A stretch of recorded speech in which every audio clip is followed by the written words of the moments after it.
Дагы окумуштууларга таандык билим керек болсо, мынау китепте бир маалымат бар. История кыргызов Кыргызстана. Бул 95-жылы чыккан китеп. Биздин окумуштуулар мына жерде 90 Плоских, Макрынин, Горячева, Воропаева, Ормушев, Сушанло, Жунусалиев, Койчуев деп турат. Бул илимий монография болуш керек. Мектептерге окуу китеби. Биз үчүн өтө маанилүү. Мынагу 39 бетте минтип жазып атат. В ущелье Шамши южнее Токмака найдено погребение знатной женщины. На лице ее золотая маска, глаза на которой выполнены из янтаря, на шее ожерелье из граната в золотой оправе, в ушах золотые серьги, на пальцах перстни с ярко-красными гранатами деп турат да. Рядом с женщиной лежали золотая кружка комус деп турат. Эми бул билимдин кереги жок го дейм, атайын тарыхый билимдин кереги жок.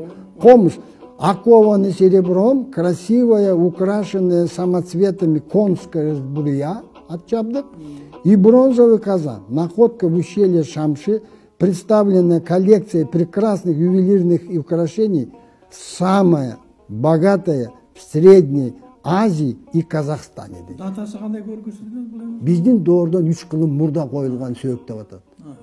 Бул 2400 жыл, 2400 жыл мурда. Bunun bari bizden tarih muzeyde. Atayın saktauçu jayda turат. Sebebi öte bağlı. Akçalay bağlı mümkün emes. Mümkün emes. Dünyölük bank, valuta koru oşuların öküldörüne men mamleketlik katçı olganda atayın barıp көрсөттүм. Men aytım, Kırgızda emirle bugünküdey bolgon emes. Мына биздин бабаларыбыздын деңгээлин көргүлө. Алар таң калбады. Таң калып айтат, мындай зергер буюмдар бүгүн дагы биз таба албайбыз дейт. Бүгүн дагы биз андайды кезиктире албайбыз дейт. Ушундай чеберчилик менен жасалган. Азыр сакталуу боюнча тургандыр. Турат музейде, урда эле кетпесе. Бул тарыхый китеп. Мектептерге арналган. Бул көңүл бурбайбыз да. Көңүл бурбайбыз.